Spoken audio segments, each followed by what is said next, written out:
बापू role बोला।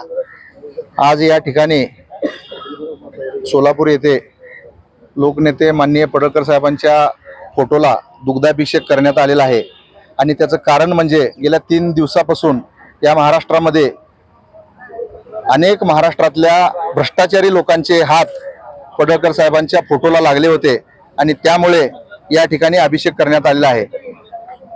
ज्यांनी या महाराष्ट्रामध्ये अनेक कारखाने खाल्ले, डीसीसी बँका खाल्ल्या, शेतकऱ्यांना लुटलं, अनेक दूध संघ खाल्ले, अनेक शासकीय जमिनी लाटल्या, अशा लोकांचे हात लागून आमच्या नेत्यांना कुठंतरी बदनाम करण्याचं काम केलं जात होतं। त्यामुळे या ठिकाणी दुग्धाभिषेक करण्यात आलेला आहे।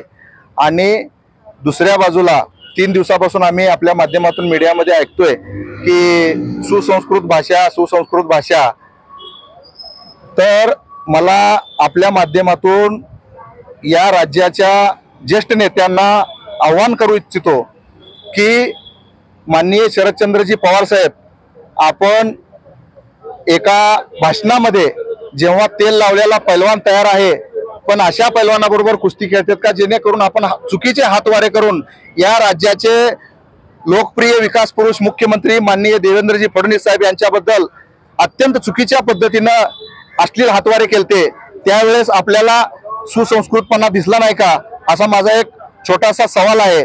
आणि राज्याचे मुख्यमंत्री माननीय देवेंद्रजी फडणवीस साहेब यांच्या आईवरती, यांच्या सौभाग्यवती माननीय अमृतताई फडणवीस यांच्यावरती अत्यंत चुकीच्या भाषेत, अत्यंत चुकीच्या पद्धतीने व्हिडिओ करून यांना बदनाम करण्याचा प्रयत्न ज्या टायमाला या महाराष्ट्रामध्ये केला जात होता त्या टायमाला आपल्याला सुसंस्कृत भाषा दिसली नाही का? या देशाचे पंतप्रधान माननीय नरेंद्रजी मोदी साहेब यांच्या आईवरती जेव्हा एआयच्या माध्यमातून एक चुकीचा व्हिडिओ करून या महाराष्ट्रामध्ये, या देशामध्ये या लोकांचं अपमान केला जात होता किंवा चुकीचे स्टेटमेंट केले जात होते किंवा चुकीचे व्हिडिओ सोशल मीडियात फिरवले जात होते, त्या टायमाला आपण जर सुसंस्कृतपणा हा शब्द दाखवला असता तर आमच्यासारख्या कार्यकर्त्याला वाटलं असतं की आपण सर्व गोष्टीचं समर्थन करताय। पण इथं एका बहुजन समाजाच्या लोकनेते आमदार पडळकर साहेबांच्या वरती अनेक वेळा तुम्ही अन्याय करून त्यांना जीव मारण्याचा प्रयत्न केला, त्यांच्या गाडीवर दगड टाकणाऱ्या लोकांना प्रोत्साहन दिलं, त्यांचा सत्कार केला। त्या टायमाला आपल्याला सुसंस्कृत भाषा दिसली नाही का?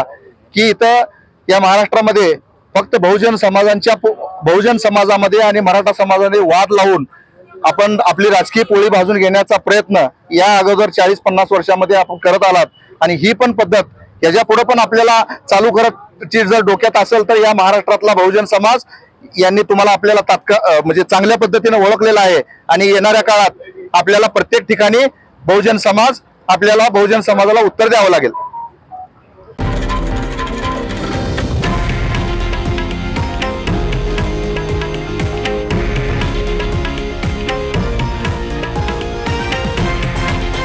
हे आहे देशातील नंबर 1 न्यूज नेटवर्क आणि आपण पाहत आहात TV9 मराठी, एकमेव।